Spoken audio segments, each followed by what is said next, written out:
The MoneroTopia weekly news segment is sponsored by WizardSwap.io, a non-custodial cryptocurrency exchange. Tony. Hey, what's up, guys? Happy weekend, What's up, Tony? Hey, happy weekend. That was nice to have Ibrahim on the show. That was cool. Yeah, very cool. I mean, he's out there. He's selling donut. You know, whether he's selling one donut a month for Monero, I mean, at least he's willing to do it, willing to accept. And it sounds like he knows like what it is, right? He understands what the value proposition is. A little bit of a language barrier, but he seemed pretty enthusiastic about what he was doing. I didn't get what he was saying. Like it takes me 20 minutes, and with I think he was talking about hours. Yeah, I think he was talking about the confirmation time, like with Bitcoin, in order to use his money again. Like especially during several times over the past couple of years, or several times, or if you're using really low fees, you're going to be waiting a day, maybe a couple days for that to be fully confirmed. Oh, so but like for Monero, okay, yeah. fully confirmed after 15, 20 minutes. So I think that's what he's referencing to. Right, with like no minimum fees. Like Really, set. really low fees. Because like, if you look at the fees in USD terms for Bitcoin, you know, if you're paying like 50 cents, $1, you know, for us it's not a lot. For someone who's doesn't have that much money, that might be a lot of money. Yeah, it's a non-starter. You can't sell donuts on chain for Bitcoin. No, if you can't. If you're living where he is, it's like there's no way. I mean, the fee is more than the donut. You're gonna spend 20 cents on the donut and $5 in the fee to get the donut. he's like this Bitcoin is retarded. Yeah, so you know, people are naturally looking for better means. I mean, a lot of people are just using stable coins, right? That's the most used crypto for people, like for transactions, but they're definitely waking up to Monero, so beautiful to see. Yeah, and whether he's a scammer or not, still the story of him being there and Binance suspending his account just because of where he's from, just adds to, you know, what we've been talking about is if you're going to use a centralized exchange to get your Monero, use it, but then get it out of there and put it in Cake Wallet, put it in, you know, whatever you want, but just get it out of there, because they can just target you for your name for whatever reason, and then your funds are lost. So yeah, and he chose Monero. Like I wish we had a translator, because I'm sure it's a better story too, and like how, you know, what his real understanding is, because the fact is he moved from Bitcoin into Monero. So yeah, sounds like he really had a reason to do that. and he's from Gaza. It's quite chilling just to hear that he's from Gaza and he had to move, and yeah, and that this became like, you know, what he used to travel, like to bring his wealth with him, right? I mean, yeah, it appears that's the case. I mean, that's tremendous if that is in fact, like if Monero played a role in that, allowing him essentially to take his money with him safely. That is a primary use case of Monero. That's like, you know, how we make the world a better place type thing, like that, you know, right? Like that's, if Monero's functioning for those purposes, where dissidents, people leaving areas where the state is out of control, totalitarian, or just war zones, whatever it may be, and they're looking to Monero for being the tool that they're using for safely traveling with their wealth and taking it out of a country to go into another one, that's success. That means we're doing something right. that's the ultimate test. If it's successful for them and they can use it, then that's the ultimate test. So yeah, but let's get into the news section. So Nigel said on YouTube, Monero is the people's currency. Yeah, it is. So on X, Ross posted, it's crazy. So he said, been trying to auction some personal belongings and eBay wants to verify my ID, and after weeks he still didn't get any response. He's just being put off. And then he posted, he's aware that eBay is aware of the situation, but they're choosing not to do anything. It's the first time he felt discriminated against since going free. And then he said, gee, maybe I should start my own e-commerce website. What should I call it? Well, you should call it XMR Bazaar. I really hope that he's going to see this message and look into it. Maybe it got a ton of likes, so I think it was one of the highest like responses under him. So maybe I think he saw it. think you saw Yeah, it. should have Yeah. for sure. But you don't need to build another one, Ross. You can just go on XMR Bazaar, and it's growing. It's I mean, awesome. if he wants to join the team, join the project, become an advisor, more than happy to get him involved too. Obviously, he knows, he understands this business better than anybody, right? He literally built the first app use case for Bitcoin, Yeah. right? Other than like Satoshi Dice or whatever. I mean, built the first functioning cryptocurrency marketplace. Yes. But yeah, Now here, XMR and is. this one's a legal one, right? So he doesn't have, he doesn't have to worry about the potential negative effects. I mean, I'm hoping, this. I don't want to blow things up, too much, but we're hoping that maybe he comes to New Hampshire and he comes to PorcFest. Aaron is working on trying to get him to attend, and it wouldn't be that that far fetched for him to come and thank a lot of the people that were most passionately supporting him, because a lot of those people came out of PorcFest, Aaron and a bunch of others that were actively working to free Ross, raising funds and lobbying on his behalf and lobbying the Libertarian Party. A lot of those players are also PorcFest people. So there is a chance he attends MoneroTopia PorcFest. He comes to PorcFest and we get him to come, I don't know, maybe come up on the stage in the MoneroTopia tent, or at least talk to him. So would be awesome. Yeah, that'll be awesome.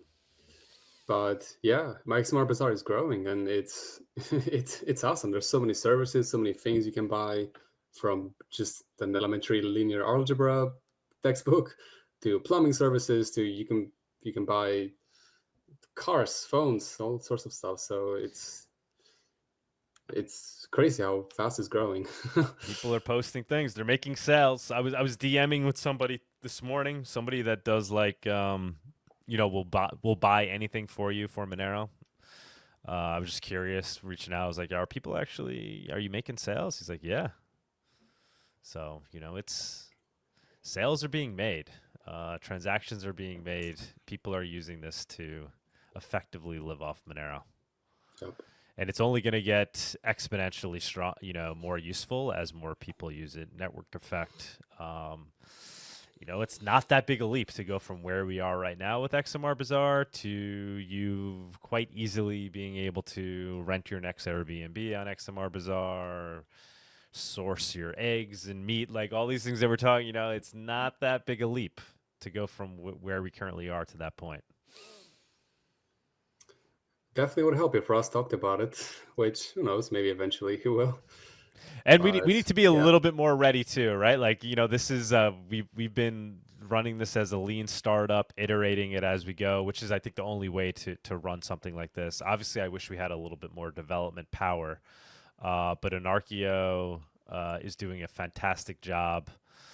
We have Aaliyah, who's the main, moderator. She's basically running the day-to-day on the site, communicating with users, giving feedback to Anarchio.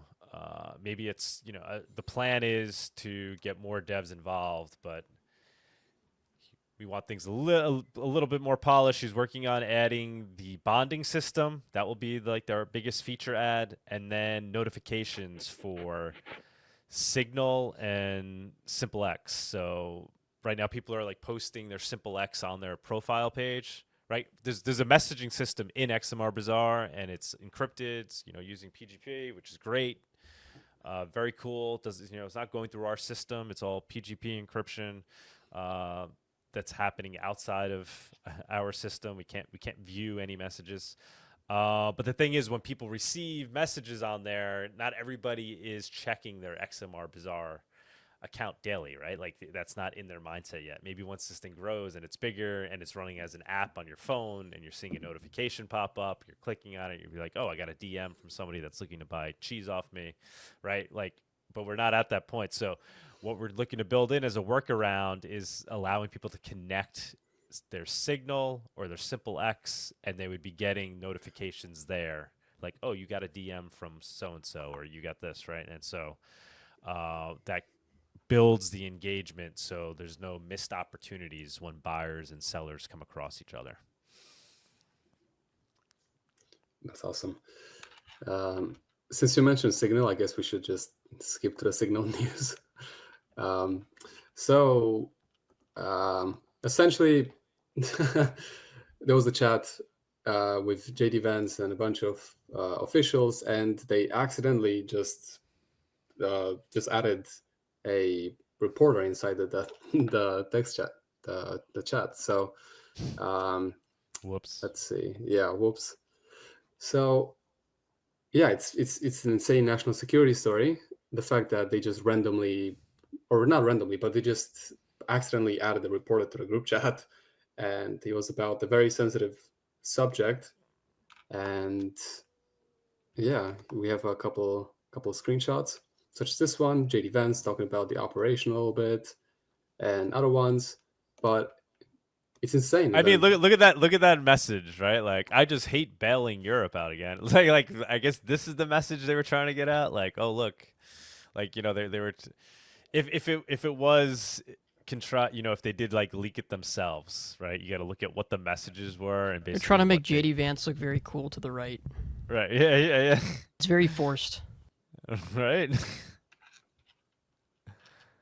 Let's just make sure our messaging is tight here, and if there are things we can do up front to minimize risk to Saudi oil facilities, we should do it.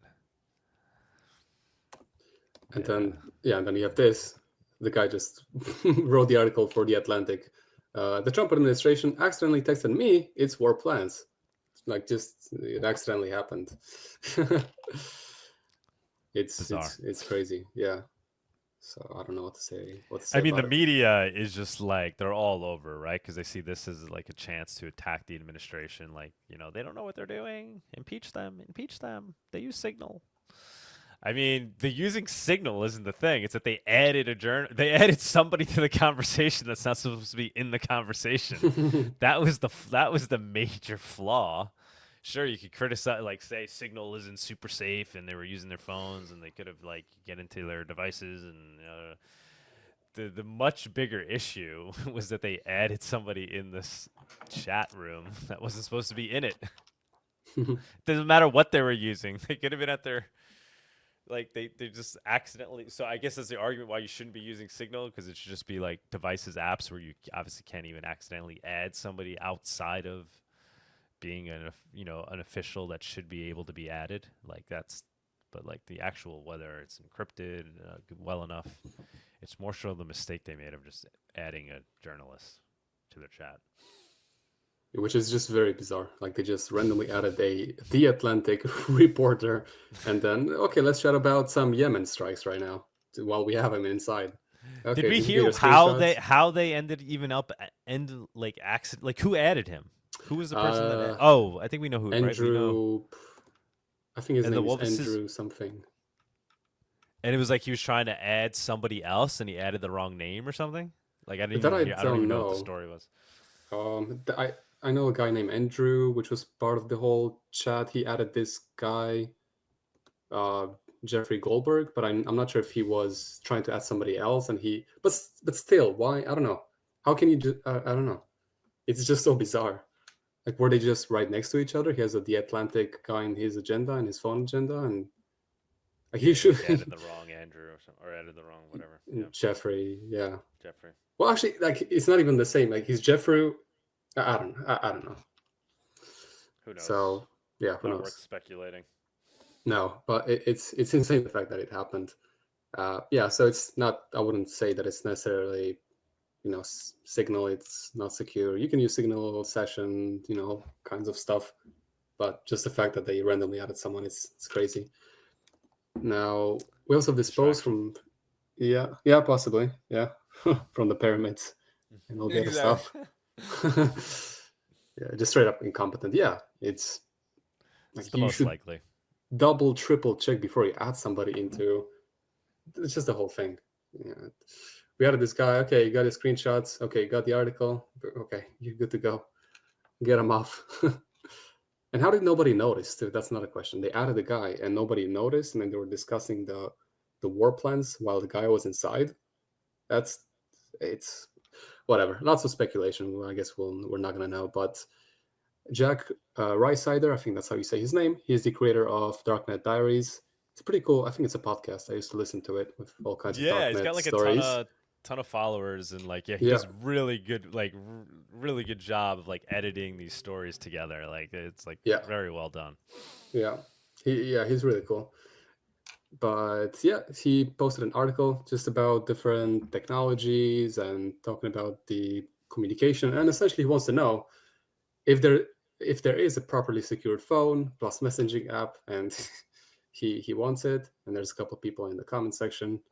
It's kind of technical, but somebody said the government are supposed to use secured Samsung devices with Knox, and then MDM, they pushed out a few select apps that have been pen tested, like OpenVPN and Cellcrypt. They use P25 radio communications with Motorola radios. The APX 6000, they're almost as vulnerable as us.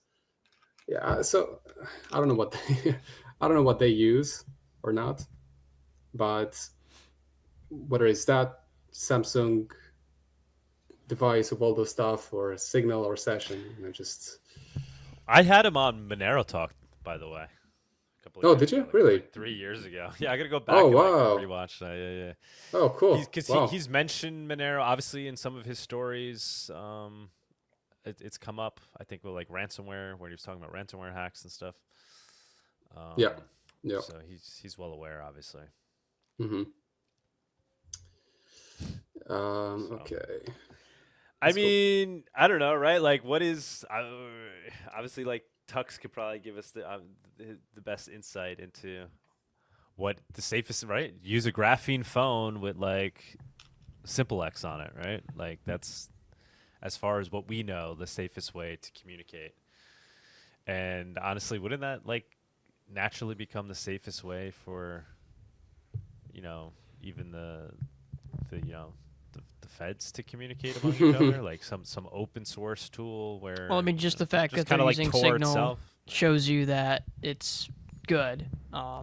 Signal's not necessarily the best, but it's like, I'd say it's probably second place, and it's good enough. And like, Simple X is better, but you got to remember the kind of people that work in government. They're not techies. They're not tech savvy. They need something that just works, and so they're gonna have them use Signal, right? We got to bring back the pagers. Just go back to a pager. Yeah, bring back the pagers. Sending us code, sending each other code. Yeah. But moving on. So we have Michael Saylor. He posted this image on X. It's him looking like a messiah in the desert. Oh my God. And he said, "Thou shalt not sell thy Bitcoin." It's Moses. Rock. It's such a cult. Like, he's telling people to sell a kidney, max out the credit cards to buy the Bitcoin, and then he's saying, "I also don't sell because I need to pump my back still." Essentially, he literally is a false prophet. He literally is like, "Look at me, guys." He's advertising it now. God told me, "Thou shalt not sell thy Bitcoin." What's interesting is that GameStop is now actually adding Bitcoin to their reserve asset. So, first the stock price went up and then it went down a lot. I think it went to $29, then it went to $21 right now. So, and then this is like a cry for help. I wonder what's going to happen to their stock price. It's interesting why they've done it. Did Michael Saylor go to their door and try to evangelize Bitcoin? I don't know. But he did comment on the post. He said it's a step in the right direction. So it's official. GameStop is going to add Bitcoin to their reserve asset. I don't know how much. Probably in the millions of dollars. I'm not sure exactly, but yeah, I wonder how that's going to affect the stock price in the future. I don't know. Now let's talk about Cake Wallet. They have a very exciting update, v4.24.0, and now you have background sync. So background sync will attempt to sync all your wallets in the background at a specified interval, and there's documentation to include more information, but and this is currently only for Android. iOS has major restrictions for functionality like this, so it's just for Android for now. and it's also currently just for Monero. And they plan to add Litecoin, MWEB, Decred, Zeno, and even Bitcoin silent payments in the future. But for right now, it's just Android and Monero. But you get a background sync, which is cool. So now it's just syncing in the background instead of having to open the app and then wait for it to. I will give some context to this. So we actually, a lot of people probably remember we had background sync over a year ago. And then we removed it because the implementation was draining batteries bad. too much. Right? Well, it wasn't that. It was actually because it was corrupting wallet files. And the implementation required having the private spend key in memory. So this implementation is way better. It's way more reliable. It'll not cause wallet corruption, and it's using the J. Berman method for utilizing just the private view key and not the spend key. So the private spend key doesn't sit in memory while it's background syncing, just the private view key. It's a lot more reliable. There won't be wallet corruption, and we're actually looking to bring this to iOS. It might not be as good. It might be as good. We're seeing if we can do that. But at the moment, it is Android only. Okay, that's still really cool. Yeah. Now I want to talk about separate privacy, and he has something on his website called the Fungibility Graveyard, which it's very cool. It's just a bunch of cases where the Bitcoin fungibility failed. And he posted recently a user swap via Bolts is blocked and refunded after mixing funds in Wasabi wallet, including participating in a mixing round with funds from Bybit hack. And let's go to the Stacker news. So somebody got their address censored, and then Bolts replied with, yes, we do censor transactions, and they said, we are not blocking Bitcoin originating from coin joins, but if you are participating in a coin join round with blacklisted Bybit hack addresses, then we do. If you intend to use Bolts with coin join funds, it's a good idea to investigate about your coordinator a bit beforehand, which is just so much more extra work than just using Monero, because Monero is fungible, so you don't need to worry about all these things. Who used it in the past? Who's going to use it in the future? Like all this stuff, all these attachments. There are no attachments. It's just Monero. It's fungible, and that's how a currency should be. And if you go, I highly recommend you go to Sefer Privacy's website on the Fungibility Graveyard, and he has a bunch of these cases. He has just 34 cases like this of just people getting their assets frozen or denied withdrawals and all things of this nature. But there's a lot of cases like this. So yeah, Monero is not only privacy, but it's also fungibility that sets it apart from Bitcoin and all the other ones. Now, okay, let's see. Let's talk about. Oh, and then Thomas Macy tweeted, "I've never used Signal. It can keep comms secure from some, but it won't keep secrets from sophisticated nation states. If it could do that, it'll be illegal. I figure it helps flag what governments want to monitor, and a first-class nation state is going to lock keys and watch screens." So that's what Thomas had to say about the Signal situation. Now, okay, let's talk about the SEC and their statement on proof of work mining activities. I just want to comment on the the congressman's take. Like, to hear him say, that's a pretty interesting take. Like what he's saying there, right? Like, so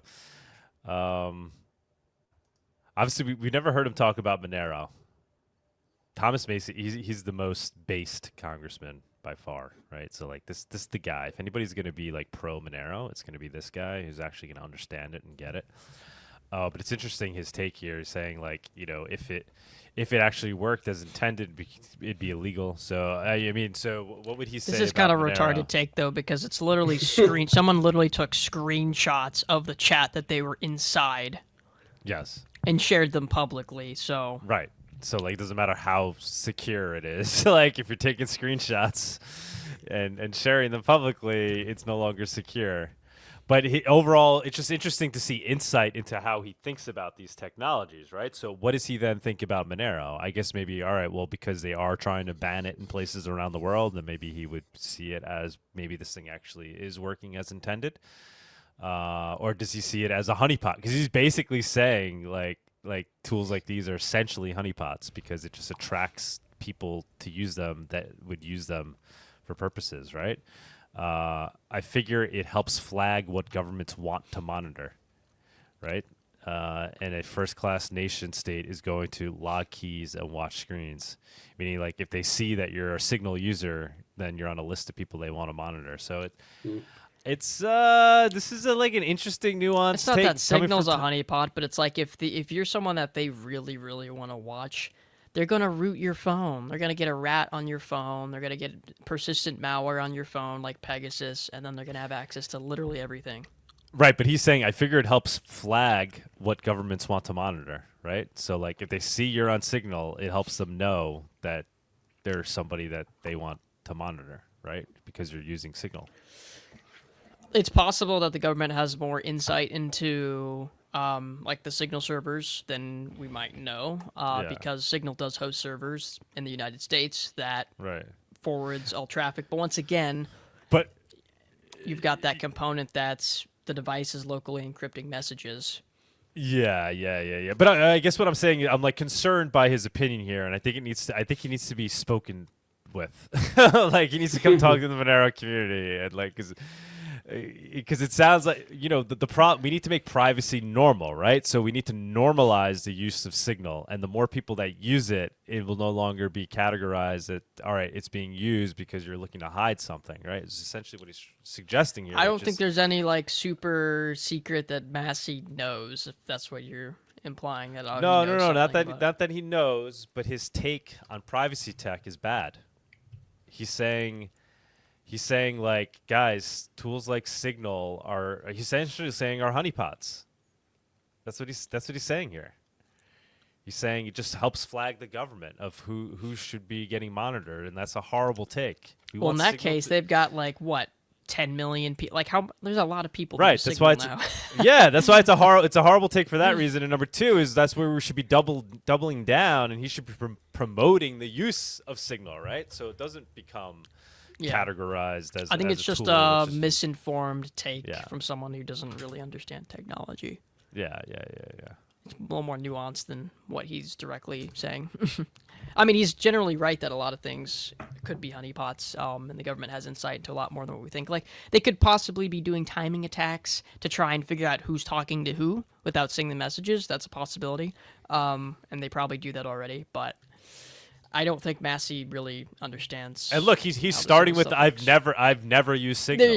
He's never used it. No, but saying too, like I wouldn't use it because of this. I've never used it, and I won't use it because of this reasoning. Which is so. What is he using? Like what?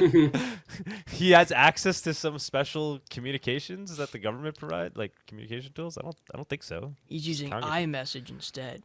Which like iMessage is okay. It's decent. But maybe he's using SimpleX. Maybe Thomas Massey is using SimpleX chat. Or Session. Session's worse. Oh, is it? Oh yeah. Really? Oh yeah, totally. Yeah. So which one is the best out of SimpleX. Like say Signal. SimpleX is the front runner right now. Yeah. And Session is just worse. Okay. It's lacking a lot of basic security features that SimpleX has, and even some that Signal has. The advantage of Session is that you don't have to. It's more anonymous because it forces you to connect through this onion routing in order to use it. But you can use like Signal with Tor if you want to, and of course you can do the same thing with SimpleX. So in my opinion, it doesn't have that Matrix element is very good. Right? I mean, no. It's got very terrible metadata protection. The only advantage is if you're using end-to-end encrypted chats to actually hide the messages themselves. Otherwise, it's like SimpleX is by far the best in all categories, except for like convenience and usability. It's not as good as Signal, but everything else it's better. So it's pretty good. It's pretty convenient, and it's he's doing an amazing job at it. Like I said, we're gonna add that as an option on XMR Bazaar, It's seemingly pretty easy for us to do and integrate with. So powerful tool. Maybe Mass is using the XMR Bazaar chat. Maybe that's how he's talking to people. Oh yeah, sure. I've never used Signal. I only use XMR Bazaar or PGP encrypted chat. Thanks for the Darknet suggestion, bros. Yeah, it's a really good podcast. Yeah, a lot of just interesting, real life stories that he has in there. But okay, so moving on, we talked about so we're going to talk about the SEC and their statement on proof of work. They haven't been that clear on what they classify proof of work to be, whether it's a security or not, but they posted a statement on March 20th, 2025, and essentially they stated that proof of work is not a security, and more specifically, you can find it here in the Division's view on protocol mining activities, and I'm going to read the whole thing, just the whole paragraph. They said, it is the Division's view that mining activities defined in this statement in connection with protocol mining under the circumstances described in the statement do not involve the offer and sale of securities within the meaning of section of Securities Act of 1933, so the Securities Act and the Exchange Act. Accordingly, it is the Division's view that the participants in mining activities do not need to register transactions with the Commission under the Securities Act or fall within one of the Securities Act's exemptions from registration in connection with these mining activities. So proof of work is not a security because it failed the Howey test. Howey test is a test developed, I think, in 1946, and essentially for an asset to be classified as a security, it needs to have certain attributes. So one, it is an investment of money. Second, there is an expectation of profits from the investment. Third, the investment of money is in a common enterprise. And fourth, any profit comes from the efforts of a promoter or a third party. But yeah, so from this whole statement, basically proof of work is not a security. And it's nice to see some clarity, because for the past couple of years, we didn't have a clarity on what the SEC thinks of proof of work, but now they finally put it into a statement. Then we talked about Tornado Cash last week and how they removed some Tornado Cash transactions from the list, and North Korea and all kinds of stuff. But while Treasury removed the software from its sanctioned list, it is now actively trying to stop the issuing of a binding court order that would prevent the agency from sanctioning other software like Tornado Cash, or even release Tornado Cash itself. So this is not good news, and for privacy, and it seems like the Treasury is still hunting privacy software developers, and I guess it's kind of conflicting, or I don't know what to really think about it. So they removed the transactions, but they're still going against softwares like Tornado Cash, and they're trying to not have it back. So I guess we'll see what they're gonna do in the future about this, but for right now, it doesn't look that good. And lastly, we have what's probably an AI generated rap for Monero. So let's listen to the first minute.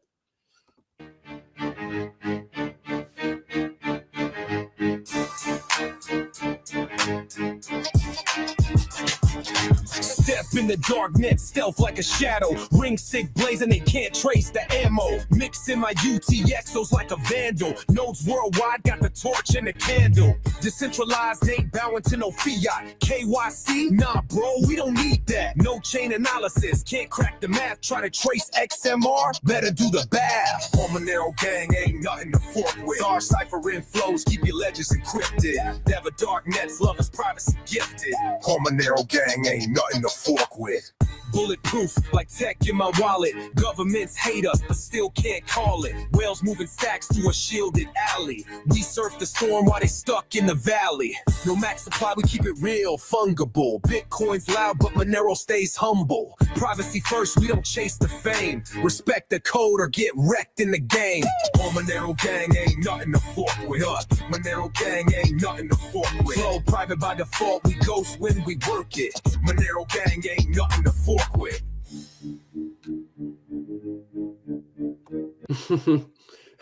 I like it. I think it's probably AI generated, but regardless of whether it is or it's not, I like it. Some people were hating on it on Reddit, but I like it. I think it's cool. But yeah, so this was the news section, guys. That was it for this week. Not sure. All right. Yeah. Thank you so much, Tony. Appreciate it as always. What happened to the view? There we go. There we go. Yeah, I may have had one more thing to bring up. Let me check my bookmarks real quick.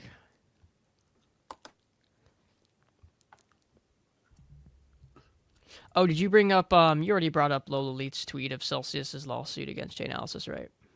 No, actually, no. I was looking at it, but I didn't. Okay. We can talk about it. Yeah.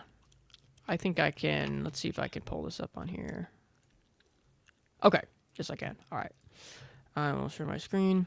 It's kind of a long read, but I'm just going to go over the top part of it here.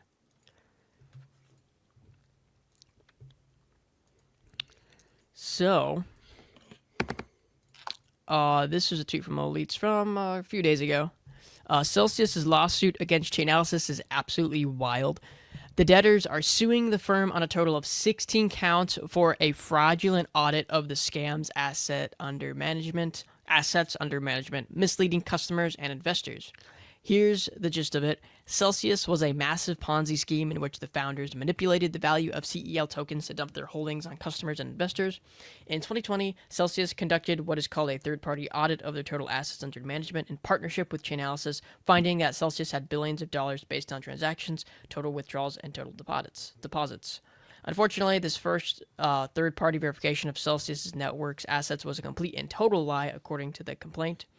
Not only did Chainalysis not conduct the audit, the complaint states it was merely a scheme designed by Celsius founder Mashinsky that Chainalysis signed off on.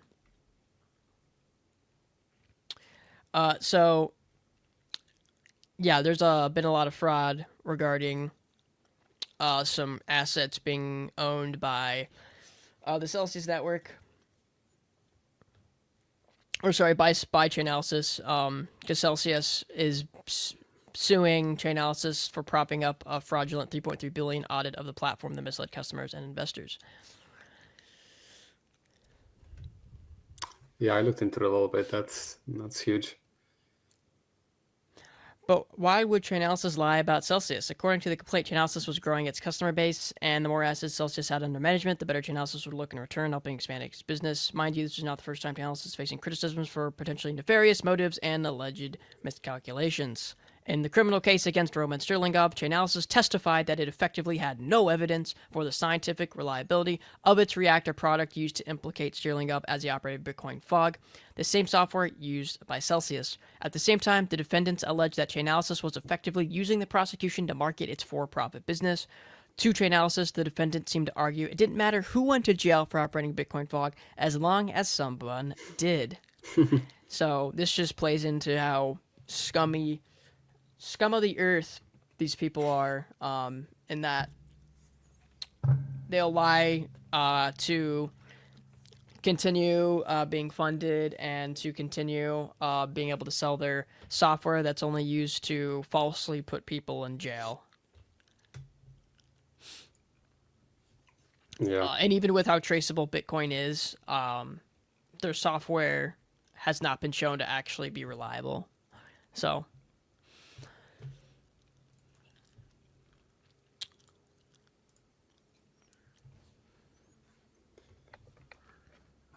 all right.